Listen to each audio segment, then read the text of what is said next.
Otro tema bien importante cuando hablamos de la mitocondria es el transporte a través de esa membrana mitocondrial, cómo pasan esas moléculas, cómo pasan esos iones.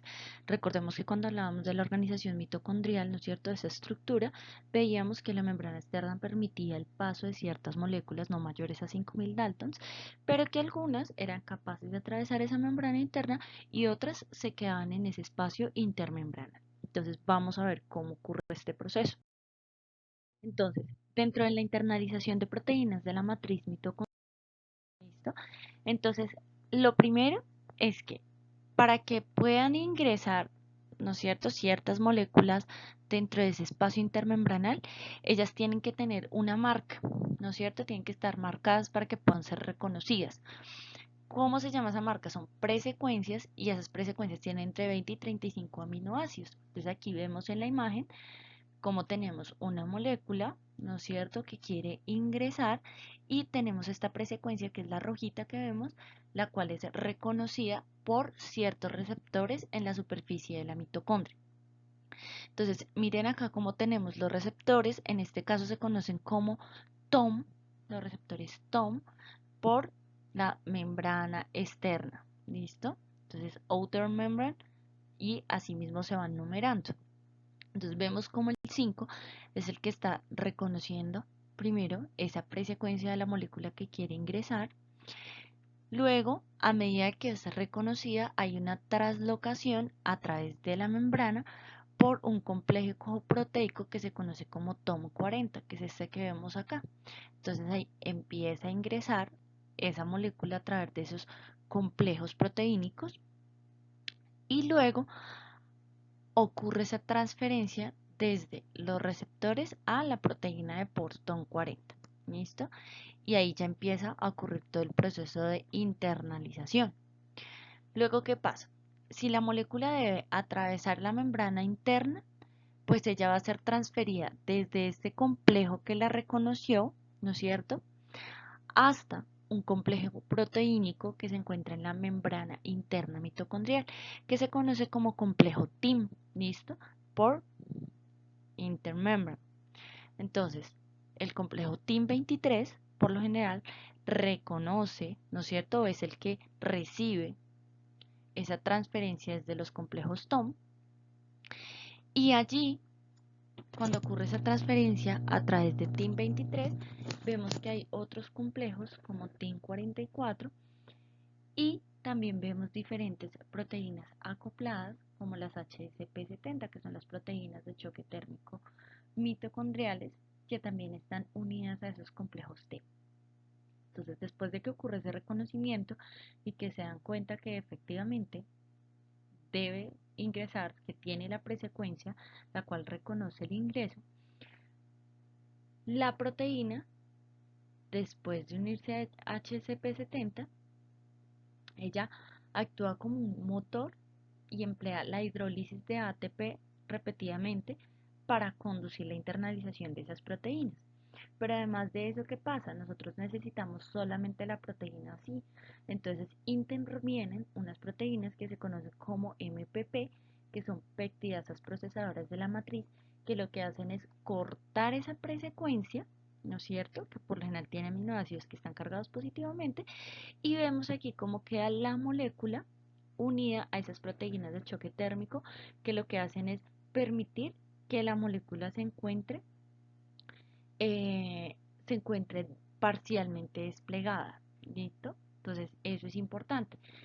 Si también nos fijamos acá el ingreso cuando está la molécula en el citosol y va a ingresar a través de la membrana externa mitocondrial, también vemos estas proteínas de choque térmico citosólicas que ayudan a desplegar parcialmente esa proteína para que pueda pues atravesar los diferentes eh, eh, poros de membrana, por decirlo de alguna manera.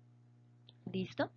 Entonces, ese es el paso que ocurre cuando vamos a hacer la internalización de las proteínas de la matriz mitocondrial.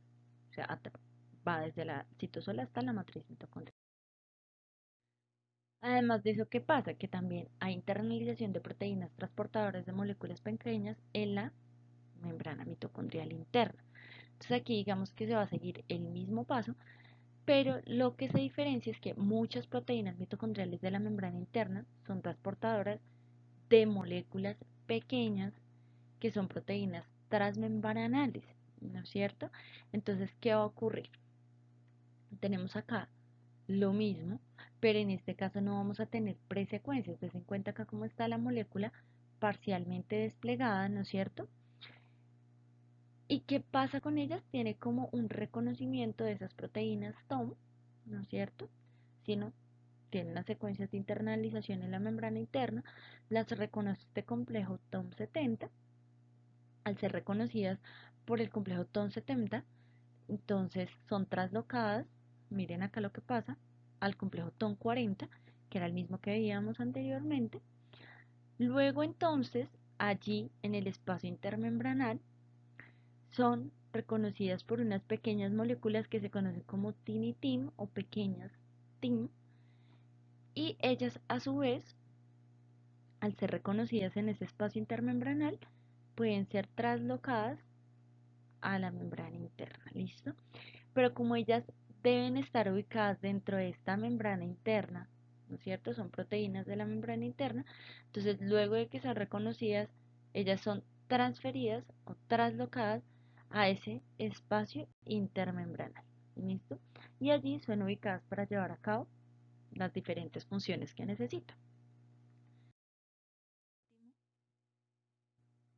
¿Cómo se da esa distribución de proteínas que contienen presecuencias a los distintos compartimentos mitocondriales? Entonces miren lo que pasa, tenemos exactamente el mismo proceso, tenemos la molécula, tenemos nuestra presecuencia, pero entonces, ¿cómo yo las distribuyo? Porque todas no van a ir directamente hacia, ¿no es cierto?, la matriz mitocondrial, sino que hay algunas que se deben quedar en el espacio intermembranal, otras que se deben quedar en el espacio o en la membrana interna mitocondrial. Entonces ocurre el mismo proceso de reconocimiento, son traslocadas a través de esas proteínas TOM y algunas proteínas se quedan plegadas dentro del espacio intermembranal, otras son reconocidas por TIM23, atraviesan a la matriz, las proteínas procesadoras peptidasas cortan esas presecuencias, se unen a las moléculas HCP70 que las ayudan a que ellas se encuentren de manera eh, desplegada un poco, y entra un tercer jugador que se conoce como OTSA1 y la función de ella es funcionar, perdón, la redundancia es servir como una translocasa para aquellas proteínas intermembranales que son estas, ¿cierto? Que son estas, y también de membrana interna que están codificadas por el genoma mitocondrial y que se sintetizan en los ribosomas mitocondriales de la matriz. Entonces, miren, tenemos estas acá, se sintetizan en los ribosomas mitocondriales de la matriz. Luego, esta translocasa nos ayuda a devolverlas al espacio intermembranal y otras van a quedar ancladas a esa membrana interna mitocondrial para llevar a cabo todos los procesos necesarios. Entonces yo sé que es un poco complicado y lo que me interesa aquí básicamente es que ustedes tengan claro cómo ocurre ese proceso de internalización de proteínas, ¿no es cierto? Y cuáles son los jugadores que están implicados. Entonces tenemos los complejos TOM, los complejos TIM, el complejo OTSA, que son importantes para todo este proceso de internalización de proteínas a través de la membrana mitocondrial.